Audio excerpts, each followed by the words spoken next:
আপনার বাড়িতে 5 স্থানে জিন থাকে, সেই স্থানগুলো যদি আপনি নিয়ন্ত্রণ করতে না পারেন তাহলে ওই জায়গাগুলোতে বদজিন বসে পড়ে। আর যখনই আপনার বাসা বাড়িতে বদজিন থাকবে, বদজিনের আসর থাকবে, আর বদজিন যদি আপনার ঘরে থাকে তাহলে আপনার শারীরিক অনেক ধরনের ক্ষতি করে। তো সেগুলো তাড়ানোর উপায় কি? এই ভিডিওটি শেষ পর্যন্ত মনোযোগ সহকারে দেখুন, তাহলে অবশ্যই আপনি জানতে পারবেন। 1 নম্বর, ঘরের এমন কোনো জায়গা রয়েছে যে জায়গাগুলোতে আপনি বিছানা বিছিয়ে রেখে দিয়েছেন, কোনো সময় আপনি ওখানে শোন না, ওখানে সুন্দর করে বিছানা বিছানো রয়েছে, কোনো সময় আপনি ঝাড়পোছ করেন না এবং সেই জায়গাগুলো আপনি দেখেনও না, তাহলে ওই জায়গাগুলোতে বদজিন এসে বর করে, বদজিন এসে ওখানে থাকতে পারে।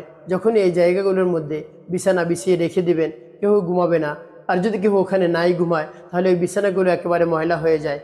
ওই ময়লা অপরিষ্কার জায়গার মধ্যে বদজিনের আসর থাকে এবং বদজিনেরা ওই স্থানগুলোতে স্বাচ্ছন্দ্য বোধ করে, তাই ওখানে তারা বসবাস করে। এজন্য আপনার ঘরে এমন কোনো জায়গায় বিছানা বিছিয়ে রাখবেন না যেখানে আপনারা ঘুমান না, এভাবে দিনের পর দিন পড়ে থাকে এবং ময়লাযুক্ত হয়ে থাকে। যদি আপনি কোনো কারণে বিছানা বিছান, পরবর্তীটা আপনি গুছিয়ে সুন্দর করে রেখে দিবেন, তারপরে ওখানে মাঝে মধ্যে আপনি একটু পরিষ্কার করবেন। যদি ময়লাযুক্ত হয়ে যায় ওই জায়গাগুলো তাহলে ওখানেই বদজিনের আসর থাকে। আর আপনার বাসা বাড়িতে যদি বদজিনের আসর থাকে তাহলে আপনাকে অনেক ধরনের সে ক্ষতি করে। 2 নম্বর, আলমিরার মধ্যে যে আপনি কাপড় চোপড় রেখে দেন, আপনি 1 মাস 2 মাস 3 মাস 4 মাস 5 মাস 6 মাস এভাবে অনেক দিন চলে যায়, তারপরে সেই কাপড়গুলো আপনি ধরেন না বা আপনি সেই কাপড়ের দিকে তাকানো না, তো সেই স্থানগুলোতে বদজিনগুলো এসে থাকে এবং স্বাচ্ছন্দ্য বোধ করে। অর্থাৎ ওই জায়গাগুলো তাদের জন্য অনেক প্রিয়, অনেক ভালো লাগে ওই জায়গাগুলো, এবং ওই সব স্থানে থাকে এবং যাতায়াত করে। নবী সাল্লাল্লাহু আলাইহি সাল্লাম বলেছে, তোমাদের একটি চাদর হলো পুরুষের, আর একটি চাদর হলো স্ত্রীদের, তৃতীয়টি হলো অতিথির জন্য, আর চতুর্থটি যেটা রয়েছে সেটা হলো শয়তানের জন্য। অর্থাৎ অতিরিক্ত যে কাপড় চোপড় থাকবে সেখানে শয়তান এসে ভর করে, শয়তানের আসর থাকে, সেখানে যাতায়াত করে। তাই এই কাপড় চোপড় আপনি মাঝে মধ্যে একটু নাড়াচাড়া করবেন, ওখানে আপনি তাকিয়ে দেখবেন, বা এক জায়গায় থেকে আপনি অন্য জায়গায় সরিয়ে আপনি রাখতে পারেন, তাহলে সেই কাপড় চোপড়গুলো ঠিক থাকে। না হয় ওই সব স্থানগুলোতে বদজিনের আসর থাকে, আর যখন এই আসরগুলো থাকে, আর বাসা বাড়িতে যদি এই বদজিনের আসর থাকে তাহলে আপনার ঘরে তো রহমতের ফেরেশতা আসে না, তার কারণে আপনি সুন্নতের খিলাফ কাজ করলেন। এভাবে যদি আপনি করেন তাহলে আপনার অনেক ক্ষতি হতে পারে। 3 নম্বর, বদজিনের আদর্শ স্থান হলো আপনার টয়লেট। আপনার টয়লেট যদি নোংরা থাকে তাহলে সেখানে বদজিনের বাসা থাকে, বদজিনের যাতায়াত বেশি থাকে। আপনি যখন টয়লেটে যাবেন, নবী সাল্লাল্লাহু আলাইহি সাল্লামের সুন্নতকে যদি আপনি ফলো না করেন তাহলে আপনার সাথে বদজিন থাকে। আপনি টয়লেটে যাওয়ার সময় বাম্পা দিয়ে এই দোয়াটি পড়বেন, আল্লাহুম্মা ইন্নী আউযু বিকা মিনাল খুবুসি ওয়াল খাবাইস।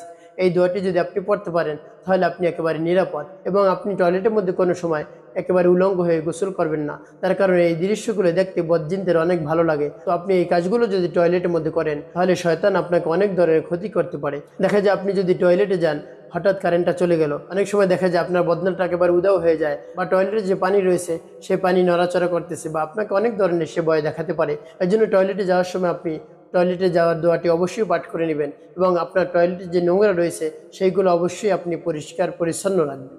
তারপর আপনি যখন ঘুমাতে যাবেন তখন আপনি উপর হয়ে ঘুমাবেন না, অর্থাৎ বুকটাকে বালিশের সাথে মিশিয়ে নিতম্বটা একেবারে উপরের দিকে আপনি যদি দেন তাহলে ওই স্থানগুলোতে শয়তান আসর করে, বদজিনের আসর করে, আর আপনার অনেক ধরনের ক্ষতি করতে পারে। এই জন্য সুন্নাত তরিকে আপনি ঘুমাবেন, ডান কাত হয়ে কিবলামুখ হয়ে আপনি ঘুমের দোয়াটি পরে ঘুমাবেন, আল্লাহুম্মা বিসমিকা আমুতু ওয়া আহইয়া।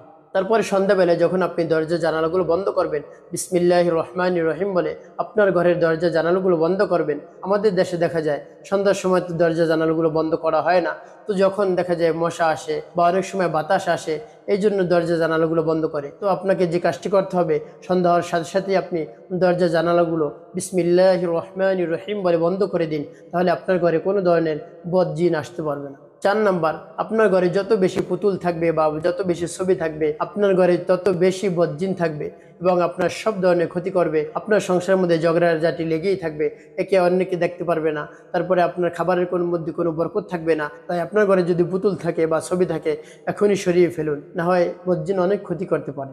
5 নম্বর, বদজিনগুলো আগুন অনেক পছন্দ করে। আপনি যখন রান্না বান্না করবেন তখন তারা ওখানে আসর করে বা ওখানে যেতে পারে। তো যখনই আপনি রান্নাঘরে যাবেন এবং আগুন জ্বালাবেন তখন বিসমিল্লাহির রহমানির রহিম বলে আপনি আগুন জ্বালাবেন, তখন ওইখান থেকে সব শয়তান দূর হয়ে যাবে। তাই আপনি সব ক্ষেত্রে যদি নবী সাল্লাল্লাহু আলাইহি সাল্লামের সুন্নাহকে অনুসরণ করতে পারেন তাহলে আপনার ঘরে কোনো জায়গায় বদজিন থাকবে না, সব বদজিনগুলো একেবারে দূর হয়ে যাবে।